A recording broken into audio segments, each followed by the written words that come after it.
Hey, welcome to Sipper Social Club. I'm Jeremy, and it is time for the Whiskey of the Year video. 2023 has come to an end.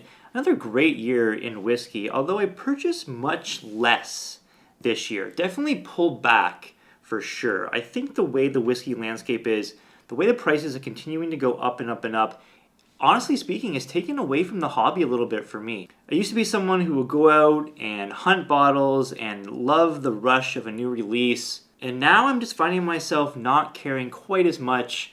The hunt for new bottles is kind of exhausting. The prices that whiskey is commanding these days, a little disheartening, I think, in the whiskey landscape. With that being said, I still drank just as much, so let's get at the list. Alright, starting off as I always do with Canadian Whisky of the Year, and this one is going to a distillery that has won before. It is probably leading the way as of this moment in Canadian single malt. It's two brewers. This one is release 36. It's a special finishes, Moscatel sherry finish. Phenomenal whiskey. I can't say enough good things about two brewers right now. They are making some phenomenal single malt, and not just like for Canada, but in general speaking, their single malt is fantastic. I was able to sample quite a few two brewers. Toronto Whisky Society year-end party, they had a whole bunch that they were rating for their Canadian Whisky Awards. Release 36, I believe, won for them as well, and I completely concur. It is a phenomenal pour. The whiskey landscape is looking amazing for Canada right now. Lots of up-and-coming distilleries, established distilleries that are just making some phenomenal single malt and really able to compete on like a global kind of scale with their whiskey. So excited to see where Canada single malt is going, because it just looks like it's going up and up and up, and we're really going to be one of the leaders, I believe, in the next couple years for single malt whiskey. All right, next category is most pleasantly surprised whiskey of the year. Now this one is the distillery where I drink a lot of their whiskey. In this particular line, where release after release, we're starting to dip a little bit. They started off amazing. Excellent pours. Batch 6, Batch 7, we really took a downturn in Batch 7. But Batch 8, the Glenallachie 10-year-old cask strength, completely redeemed itself, came through and took us back to what we love about this whiskey. This was such a pleasant surprise because I was very concerned. The amount of the Roja wine barrels they were using this was a little bit too much. This one, perfectly balanced. Batch 8, they turned it right back to what we love about batch 3, 4, 5. We're very good. This competes with those. What a good surprise. Very pleasantly surprised on this one. The slight downturn in batches was only temporary, and we're right back to really good stuff. Batch 9, also very nice. I'd still take Batch 8 over 9, and 10 out now, have not tried yet. But the Glenallachie 10-year-old cask strengths on the upturn in 2023, so very pleasantly surprised about that. As always, after most pleasantly surprised comes most disappointing whiskey of the year. Now this one, a distillery that really wasn't buying much whiskey from. Some of their special releases were good here and there, but the most disappointed I was this year was with this Bowmore 15-year-old. Absolutely undrinkable on first crack. I thought I was drinking something bottled in like a balsa wood, like cork board, particle board cask. It tasted awful. Dry, over-oaked, sherry influence, just bitter, terrible. Now this bottle did open up and did get better with a little bit of oxidization, but the core range of Bowmore right now is in a bad spot, which is quite a shame because I used to really enjoy a lot of Bowmore products. The Vault Edition, still pretty decent, but you would not see me paying any money for these core range Bowmores right now. Very disappointing. Hopefully it comes around in the years to come. I used to love their old 18-year-old. The old bottling of that was a fantastic pour at a very good price. But unfortunately, Bowmore right now, not in a good spot. All right, before I hit the next category, I just want to give an award out to you guys, the whiskey community. One of our fellow reviewers, Shayla from Whiskey Central this year, was going through a tough time. She got her place broken into, all of her equipment stolen, all of her belongings stolen. The insurance company was giving her a hard time. She reached out to the whiskey community to help her out. And man, did the whiskey community ever respond. We do really take care of our own. The whiskey community are some of the very best people that I've ever met in my entire life. Super generous, not just with sharing their whiskey, but in every aspect of life as well. You guys took a disastrous story and really turned it around to be a positive one. Shout out to every single person who helped out Shayla from Whiskey Central. If you haven't checked out her channel yet, link in the description down below. Go check her out. Sub to her channel. Throw a like up there. And cheers to every single one of you guys. All right, next category is most consistent release whiskey of the year. This one goes out to a bottle that comes out every single year, if not a couple times a year, and the quality is always really, really good. You never get a dud with this release. And of course, I'm giving it to the Springbank 10-year-old.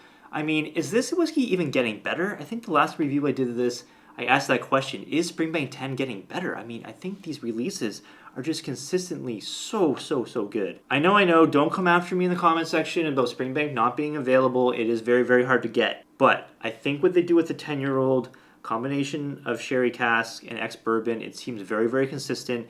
Every release that I have tried in the last 5 years of this bottling has been phenomenal. One after the other, so consistently good. The Springbank 10-year-old, the most consistent whiskey of the year. All right, let's quickly go cigar of the year. Favorite time to smoke cigars for me is early in the morning with coffee. I generally gravitate towards more a mild smoke during that time of day. In this cigar, I've smoked more of these cigars this year than any other cigar. It's the Blackbird Jackdaw, Ecuadorian Connecticut wrapper, Indonesian binder, Dominican, USA, and a Honduras Corojo 99 filler. This is not a typical mild Connecticut. This one has lots and lots of flavor, very complex. I get notes of graham cracker, nutmeg, pepper, orange peel, and a little bit of whipped cream kind of sweetness. It really makes this a super complex cigar. Absolutely perfect to pair with coffee, and that's why I like it so much. So the Blackbird Jackdaw is my cigar of the year. All right, next category is World Whisky of the year. Now, this winner usually comes down to just a couple different distilleries for me, but I cannot deny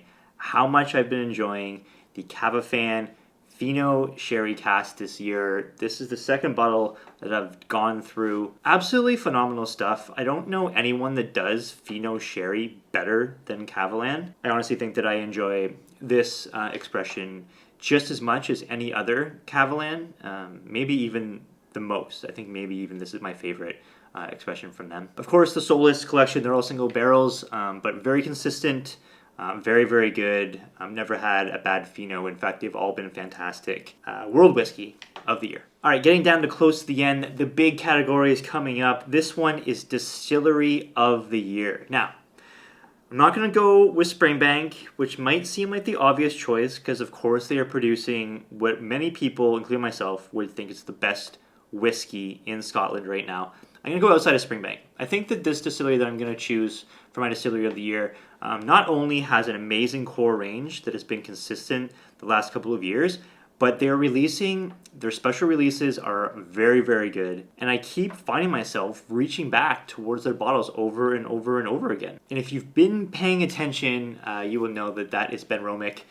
Leading the way, I think, with their vintage cask strength series is absolutely the flagship as far as affordability, good value for money, and just absolutely phenomenal whiskey. These things are usually blended between about 15 to 25 barrels, I think. It's a small batch. They come out with a couple a year.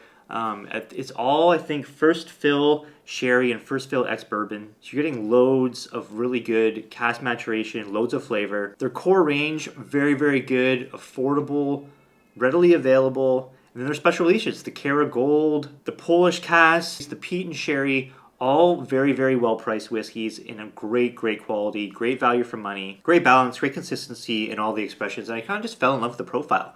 You get this weird kind of funky peat element to it. A lot of people would describe it as something you kind of get out of Campbelltown. The amount of peat that's influenced in the whiskey is very similar to what Springbank does. And I think it's valid. I think it is valid. I think you do get a little bit of what Campbelltown kind of does in some of these Ben Romick expressions, which I think makes them amazing. So all that put together means that Ben Romick is winning my Distillery of the Year. All right, next category is the best whiskey I tried this year. Different from the Whiskey of the Year, that will come next. But the best whiskey I tried this year. Previous winners in this category has come down to one man's generosity, and that is Richard Urquhart of Gordon MacPhail. He makes whiskey dreams come true, and he has made me and Raw Whiskey the Six, our dreams have come true over and over and over again. I don't know how we're this fortunate, But this year we were invited to a dinner tasting where we were able to try a 70-year-old Glen Grant from Gordon MacPhail 1952 distillate. An absolute memorable moment, fantastic whiskey. Trying these super old whiskeys, which we've been super fortunate to do, they're just on like another level, and the complexity and the notes that you pick up, it's just not something that you get with whiskeys that are younger. There's just this element to super old whiskey that's just magical, and this one was absolutely no different. Without a doubt, the best whiskey I tried this year. All right, it is that time, whiskey of the year. Now this one has some prerequisites. One, it has to be, of course, good quality whiskey.